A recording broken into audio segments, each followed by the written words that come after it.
사람도 기질이 다르다는 걸 책으로 나오고 아무리 부모 교육을 해도 아이를 여러 명 키워볼 수 있는 경험이 사실 별로 없어요. 사람은. 동물은 막 고양이 얼마나씩 키우는 분들도 있잖아요. 그래서 많이 키우면 키울수록 고양이마다 다 생각이 다르다는 거를 이제 알지만 사람을 직접 대할 때는 그거를 받아들이는 게 그렇게 힘들더라고 부모는. 예를 들어서 우리 아이가 불안이 많아서 낯선 공간에서 막 좀 숨는 아이인데 어떤 모임에 갔다. 근데 우리 아이가 막 숨어요. 그럼 부모님은 어떤 마음을 가지냐면 내가 뭔가 우리 아이를 부족하게 잘 못 키워가지고 우리 아이가 이렇게 된 거고 사람들이 나를 그렇게 부족한 부모로 볼 것 같고 이런 마음 때문에 불안이 올라와서 그런 아이를 나중에 집에 가서 혼내요. 근데 고양이나 강아지를 키우는 똑같아요. 똑같아요? 똑같아요. 내가 어렸을 때 얘를 잘못 키워서 아니면 내가 어렸을 때 얘를 사회화 교육을 못 시켜서 내가 얘를 유치원에 좀 안 보내서 얘가 그래가지고 사회성이 없는 강아지가 됐구나. 똑같네요. 예, 지금부터라도 훈련을 시켜야겠구나. 이러고 막 훈련소 보내고 사회성 키운다고 여기저기 다른 개들 억지로 만나게 해주고 어떻게 해야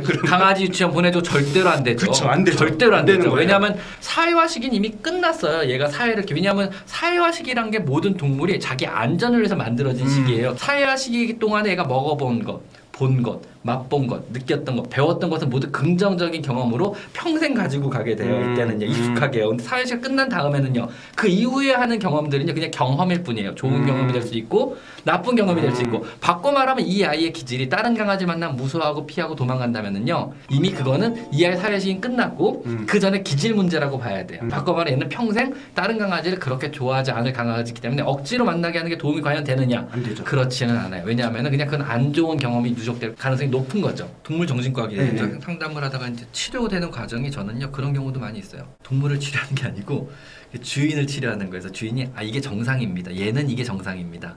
인정하시고 그냥 얘는 이게 기질이고 정상이기 때문에 그걸 인정하시고 사시면 얘는 어차피 삶의 질이 유지하고 있기 때문에 별 문제 약을 쓰지 않아도 유지가 잘 되고 있으니까 그냥 그걸 인정하시기만 하면은 얘는 정상이 되는 겁니다. 이 과정이 굉장히 긴 거죠. 이제 험난한 거죠. 근데 저는 또 동물과 사람의 차이점으로 항상 느끼는 게 지금 말씀하신 그 사회화 시기가 개나 고양이로 치면 대충 어느 정도까지? 개는 12주, 3개월이면 끝나요. 굉장히 짧죠. 굉장히 짧아요. 사람은 우선 임신 자체도 엄청 길고 네. 하나에 독립할 수 있는 인간으로 만드는데 20년 이상 걸리는데 동물은 이게 몇 달 안에 확 끝나는. 네, 맞아요.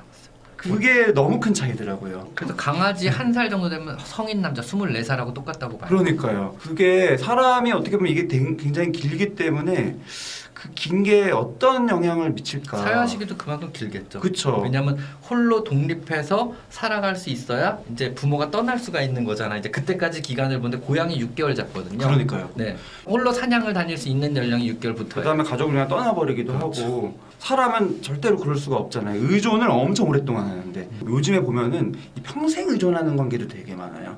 부모님은 자식한테 그게 문제가 터져서 제가 이제 진료실에서 보게 되는 경우도 너무 많고 의존해서 좋다라기보다는 의존해서 오히려 힘들어지는 악순환. 그런 거 많이 물어보세요. 뭐 아까 말한 그런 겁이 많고 다른 강아지 무서워하고 사회성 없는 애를 자꾸 이제 유치원에 보는 훈련소 보내는 분들은 하는 설명이 이런 설명이에요. 저 그러면은요 지금 ADHD 환자 아이가 있으면요 걔를 해병대 캠프 보내면 얘가 좋아질까 이런 말을 하는 거죠. 왜냐면 그쵸. 치료받고 약을 먹어야 될 애를 무조건 뭐 극기 훈련을 시키고 그쵸. 군대를 보내고 그쵸. 훈련소를 보낸다고 모든 게 해결되는 건 아니고 절대 안 되거든요. 오히려 그쵸. 더 우울증 환자를 해병대 캠프 보내면 결과가 어떻게 될까요? 그 사람이 갔다 와서 문제가 생기겠죠. 더 심각해지겠죠. 네, 당연하게. 그리고 그런 걸 계속 반복해서 보내면 극단적인 생각까지 할 수도 있겠죠. 그렇죠. 똑같은 거야. 안 되는 걸 되게 하려고 억지로 그러니까 안 좋은 경험을 누적해서 더 안 좋아지는 거지. 이게 이제 플로팅 테라피라 그러죠. 왜 그냥 자꾸 홍수요법. 네네, 안 좋은 홍수요법. 경험을 이게 때려붓는 거. 일종의 고문이거든요. 정신과 환자를 놓고 할 수 있는 훈련은 아니잖아요, 사실. 정신과 환자를 놓고 하는 훈련이 있어요. 공포증의 경우는 그렇게 해요. 우리 무섭거나 특정 공포증 그렇죠. 같은 게 있을 때는 확 때려 부어서 극복하면 그 다음부터 쓰러지는 게 있는데 아주 특수한 경우에 그런 거지 어떤 기질 자체나 성향 자체를 홍수법으로 바꾸는 게 아니죠. 동물도 마찬가지. 동물은 안 써요. 학대로 정의래요 요즘에는요. 그건 이미 뭐 여러 가지 논문으로 전혀 효과가 없고 오히려 결과적으로 안 좋다는 논문 베이스로 검증이 많이 됐거든요. 그래서 더 이상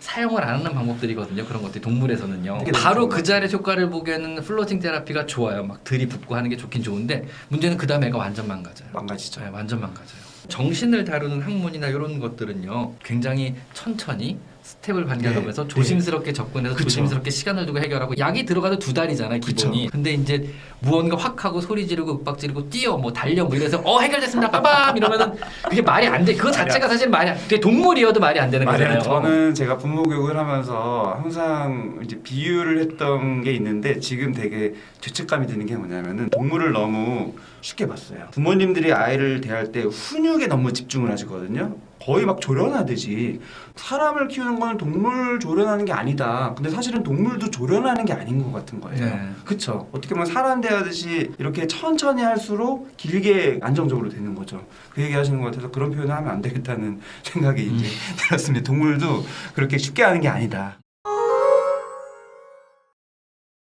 영역이라는 게 제일 추상적인 개념이 뭐냐면 예를 들면 누가 캔마의 밥그릇을 줘요. 그럼 거기서 영역이 생겨요. 왜냐면 밥이 나오는 곳이 생겼잖아요. 그럼 이제 그 공간을 놓고 친한 애들끼리 싸움이 되는 거죠. 이 밥그릇을 누가 먼저 차지하느냐. 이 밥자리들 몇 명. 왜냐면 그 밥그릇 하나 놓고 3명이 3마리가 배부르게 먹을 수 있다.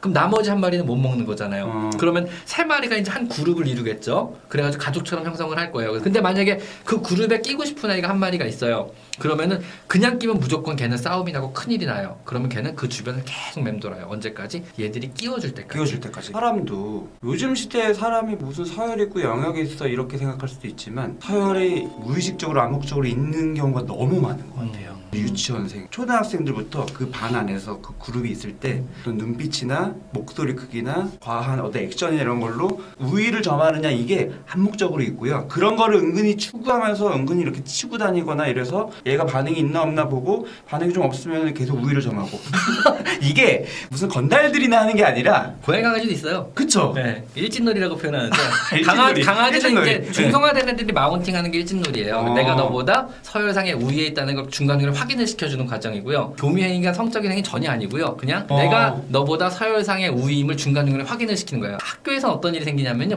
일진이 목을 이렇게 둘러요.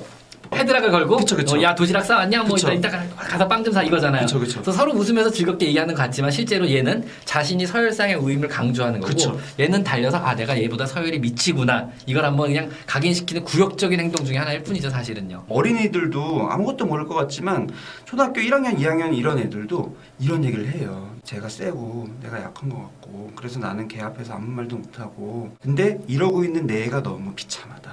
이런 표현을 애들이 입으로 해요. 애들이. 예.